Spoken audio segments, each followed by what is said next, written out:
When I saw the debate in Kenya as to how I traveled to the US,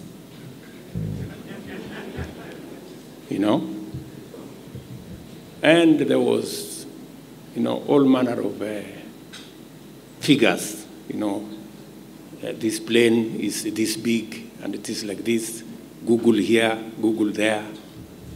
This one must have costed 200 million because the president needed to arrive in style in the US, holding Rachel's hand.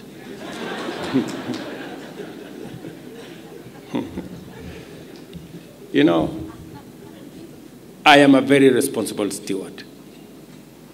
Believe you me. There is no way I can spend 200 million. There is no way. In fact, let me disclose here that it costed the Republic of Kenya less than 10 million. When I was told the cheapest plane was 70 million,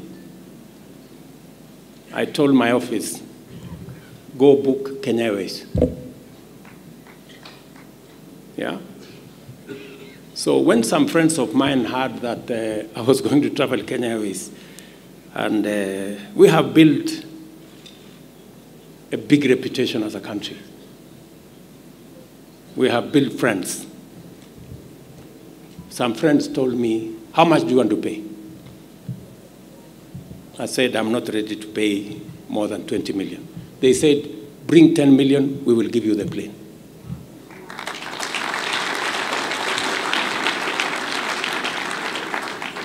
Look at me, Kenyans. Look at me again. I must lead from the front. As I tell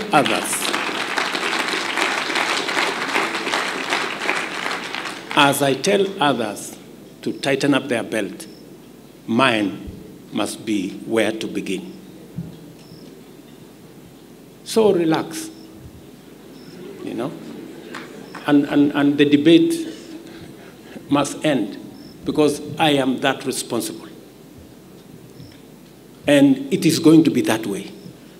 We're going to make sure that we tighten up our belts, we live within our means. In fact, my plan is that in 3 years, we must have a balanced budget. We cannot continue to have a budget that has a deficit, that before you begin, you have to borrow. I also had occasion to meet many Kenyans in diaspora. In fact, it was a very interesting meeting in Atlanta. There was close to 1,500 Kenyans in one meeting. And it was amazing to see a meeting as big as this one in Atlanta of Kenyans. And it is because I also believe we have opportunity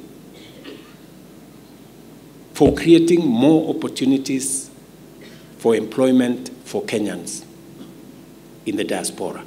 And that is why Bore here and Madime are engaged, and Roslyn Njogu are working on 19 bilateral labor agreements. We just completed one with Germany so that we can create pathways for employment of the people of Kenya in different parts of the world, because we have one of the best human resource capital anywhere in the world.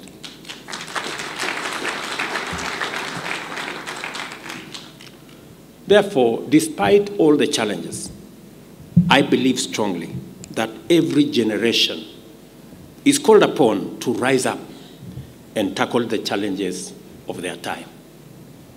We must rise up as the leaders of today to deal with the challenges that affect our nation. I believe that this is exactly why we were elected to office about 2 years ago. With hope, patriotism, love for country, and love for one another, working hard with determination and prayer, I believe that we are up to the task of confronting some of our most urgent challenges. As we remember the words of Dr. Martin Luther King, Jr., who I had an opportunity to visit his mausoleum, who said that everything that is done in the world is done through hope.